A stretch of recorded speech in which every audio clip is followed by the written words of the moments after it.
What's up everyone, this is CyberKnight, and today I have a ton of Yu-Gi-Oh news for you guys because it looks like the rest of the cards from Flames of Destruction have been revealed, and we have, I think, like over 30 cards to talk about, so I'll probably split this up into two videos just because there's a lot to talk about, and I just don't like uploading news videos that are like over 10 minutes really, or, you know, getting close to 20 minutes, because it's going to be a lot of stuff to talk about. So, yeah, let's go ahead and start going through them. I'll have everything in the description too if you guys want to follow along with me and check them out for yourself. So, first off, we have a grown-up version, I guess, of Aram. It is Mekk-Knight Avram, I believe is the translation name. Anyway, it is a level 4 like psychic normal monster with 2,000 attack and 0 defense. So yeah, it looks like he's from World Chalice, and he now has the Jack Knight power, Mekk-Knight power, so seems pretty cool. I mean, they're actually, I guess, kind of going through the story of what's happening in this world right now, so with these World Legacy cards we're going to talk about at the beginning, it kind of goes through it, but it looks like in the end he's finally got, like, his own power that's, you know, different from being a Link monster and stuff, too. So I don't really understand what's happening in the lore, but we got a Psychic normal monster that's level 4 and 2,000 attack, so that's good. I mean, being a normal monster like that, Rescue Rabbit, that's a good option, and it's just cool to see another normal monster that is level 4 and 2,000 attack. I mean, we basically have gotten one of those like every set lately. I'm happy to see one for Psychics now. And also I love the artwork. Next up too, we also have World Legacy Nightmare. It is a new field spell card, and its effect is all battle damage you would take from battles involving co-link monsters you control becomes 0. Once per turn, during your main phase, you can select and activate one of the following effects. Move one Troymare monster you control to another main monster zone on your side of the field. Exchange the positions of 2 Troymare monsters in the main monster zones on your side of the field. So yeah, basically this new card for Troymares, it's their field spell, I guess, because usually, again, in most sets we're seeing like field spells for each of these World Legacy and you know, those types of cards. But yeah, it's basically a card to make sure that, you know, again, if you have your monsters co-linked, you're getting all kinds of cool stuff from Troymares. If you watched my earlier video, you'd understand that because, you know, they can protect each other and all that. Well, this one makes it so you get no battle damage, so that's pretty good. I mean, obviously that will protect you, another way to do that. And with this too, the second effect, you can change the positions of the cards. So that way, I guess you can make sure your field is set up the way you want to link more monsters together. I guess the best way to word it. So, sounds pretty cool, and yeah, I mean, it sounds like a good field spell for them, really. Something they can try out. Then after that, we have another World Legacy card. This one is World Legacy Echo. It is a counter trap card this time, and its effect is you can only activate a card with this card's name once per turn. If you control co-link monsters, when an opponent activates a monster effect, spell, or trap card, negate the activation, and if you do, destroy that card. So yes, basically more support for Troymares, which obviously this is something that can work with other decks too. It's not just Troymares, it's just saying monsters that are, you know, that are actually co-linked together. So that's anything that involves Link monsters. But yeah, it looks like basically Link monsters have a solemn judgment sort of card. I guess the best way to put it. You're not paying life points, but as long as you have some monsters that are co-linked together, again, it doesn't have to be Troymares, then you're able to negate a monster effect, a spell, or a trap card, and just destroy it. So really great effect on that. Kind of sad, but really cool artwork too. And then, I think this is our final World Legacy card. It is World Legacy Awakening. This one is a normal trap card, and its effect is you can only activate a card with this name once per turn. Link summon one monster using monsters you control as materials. So this one just helps you go for a Link monster. I mean, pretty self-explanatory, and it has like Aram and, of course, the dragon, Imduk, I think, or maybe that's his evolved form. I'm trying to remember all these names. I'm terrible at names anyway, but yeah, it looks like they're having a big fight on that, and basically, yeah, this is just kind of it reminds me of like Formula Synchron in a way, in a weird way, just because, you know how you could synchro summon your opponent's turn? Well, you could use this to link summon your opponent's turn. It's kind of that idea. So, sounds pretty neat, and yeah, I guess if you're in kind of a mess, go for a quick link monster that could save you. So, not bad. I mean, that can work out with a lot of different decks out there. Let's see, what's this card? This is another one I was interested in hearing about. This one is Limit Code, and it actually, yeah, it works with Code Talker monsters. So, let's see, it is a normal trap card, and its effect is you can only activate a card with this card's name once per duel. If you control a Cyverse monster in your graveyard, place a number of counters on this card equal to the number of those monsters, and if you do, special summon one Code Talker monster from your extra deck, and if you do, equip it with this card. When this card leaves the field, destroy that monster. During your end phase, remove a counter from this card, or if you cannot remove any, destroy this card. So this is kind of a, what would I guess kind of a Call of the Haunted sort of card for one of your Code Talker monsters.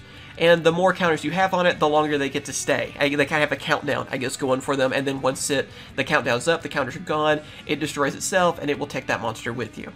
I mean, honestly, it's a pretty good card. It's kind of funny, too, that it's once per duel. I mean, that kind of shows what it's able to do. But, yeah, I mean, it can help you go for a Code Talker, Code Talker, you know, any of them really easily.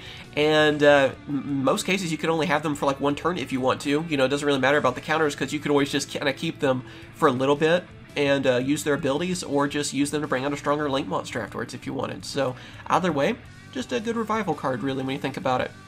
And after that, we have Cybersal Cyclone. It is a quick play spell card, and its effect is target one Link monster the opponent controls, or I guess your opponent controls, I don't know, these have been translated weird, but anyway, target one Link monster the opponent controls, banish a monster from your graveyard with the same number of Link arrows, and if you do, destroy the targeted monster. Also, if you banished a monster whose original type was Cybers, you can destroy one face-up card in your opponent's spell or trap card zone. So this is a way that can, I guess, yeah, you're just able to banish a monster from your opponent's graveyard and also get a trap and spell card destruction effect from it too. Interesting. I mean, another Cybers card, so that's kind of cool. I don't know. It might come in handy.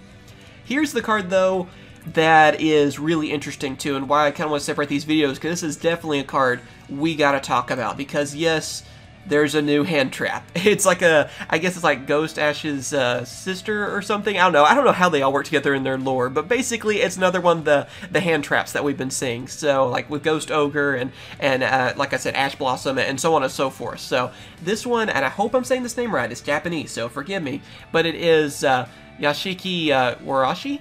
I think that's how you say it. I could be mispronouncing that really badly. But anyway, it is a level 3 Earth zombie tuner monster with 0 attack and 1,800 defense. And of course, its effect is you can only use this card's name's effect once per turn. During either player's turn, when a card or effect is activated that includes any of these effects, you can discard this card and negate that effect.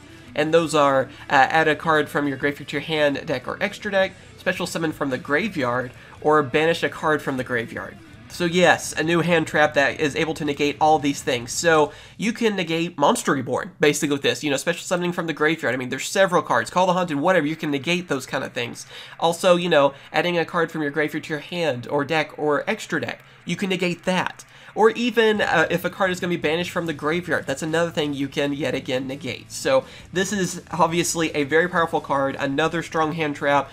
And it looks like it's going to be a super rare for Japan, but I can almost guarantee it's going to be a secret rare for us. Anyone else kind of feel like that's going to happen? I mean, obviously, I think this happened on the last ones as well. I think all the other hand trap ones were all super rares for Japan, if I remember correctly, and of course secret rares for us. So this is going to be a very expensive card for us when it's out. Obviously, don't have 100% confirmation it's going to be secret rare, but yeah, if we've learned anything from Konami, that's what's going to probably happen. And yeah, I'm one of those people too that's not a big fan of all these different hand traps either. So don't really know how to feel about this, but we got another one. So what else is there to say? I mean, yeah, if you like hand traps, there you go. If you don't, I'm sorry. I mean, I'm not a big fan of them either.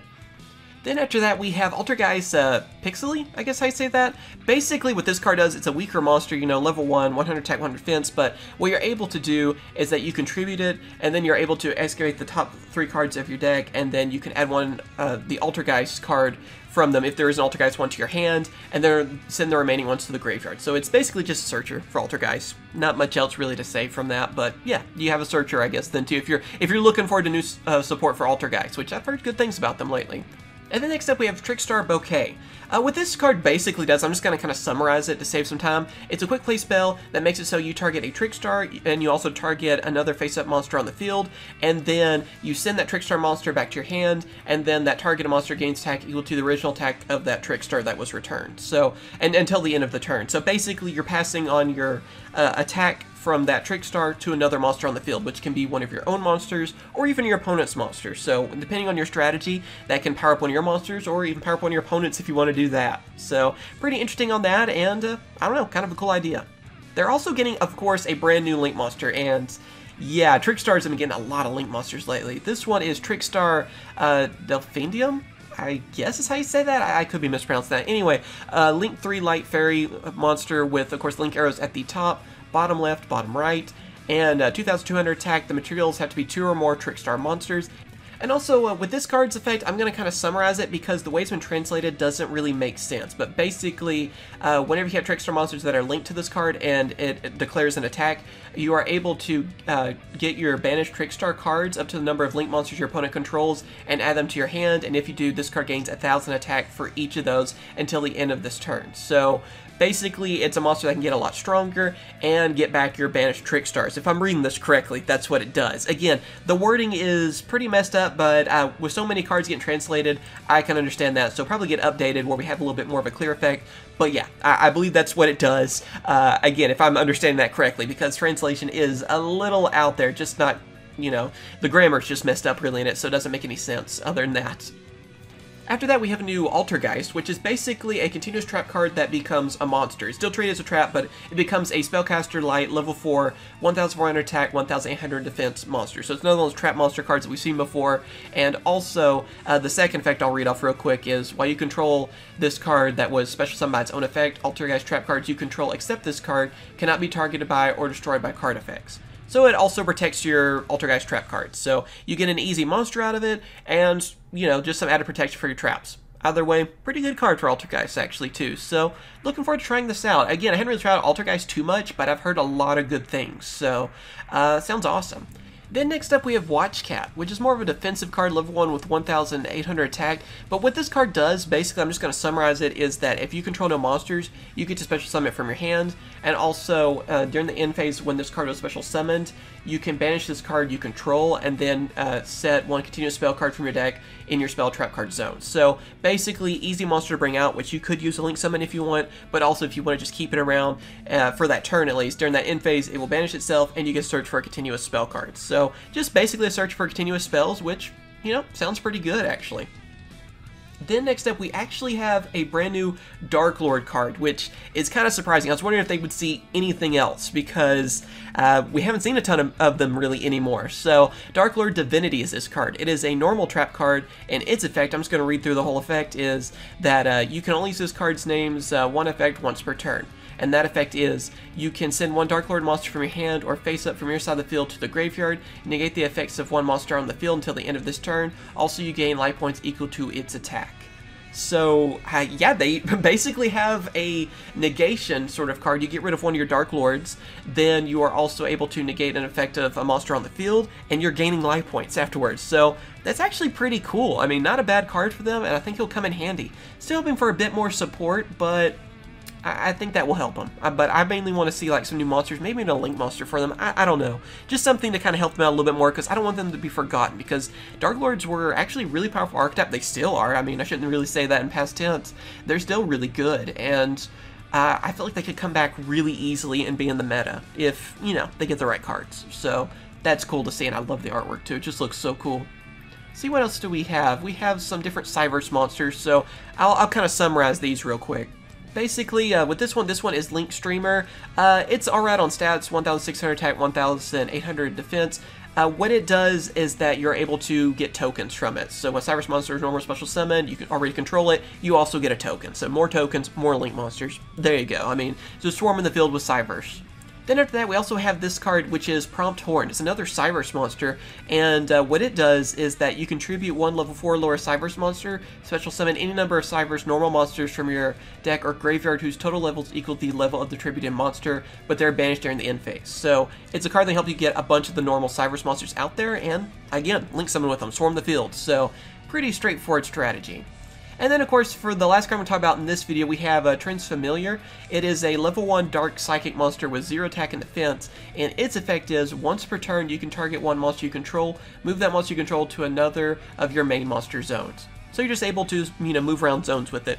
Plain and simple with that, and can help with a few different strategies because, yeah, with link summoning now. And yep, there you go. That is basically half the cards that have been revealed tonight, so I hope you guys have enjoyed this video. Like I said, I'll have a part 2 to this video where I'll talk about the rest of the cards. I just hate to upload like a 30-minute video or something, and I know it's going to take a while because I like to read through these cards, actually talk about them, and make it more than just a news video, more of a discussion video as well, because I just think it's more fun and we're talking about like that. So let me know what you guys think about these cards. You excited about the new hand trap card or not so much? For me, not a big fan, just because I'm kind of tired of hand traps, to be very honest. I mean, it's a good card, obviously, honestly, I'm just kind of sick of hand traps, and I am happy to see something new for Darklords, and there's a lot of other really interesting cards that have been revealed, which, like I said, talk about them in the next video. So, hope you enjoyed. Be sure to hit that like button, helps out a ton. Subscribe for more Yu-Gi-Oh! News videos, openings, everything too, because as soon as this set is out in Japan, and of course in English, I'm going to do openings on it, so be sure to subscribe to see that, and I will catch you guys later. See ya.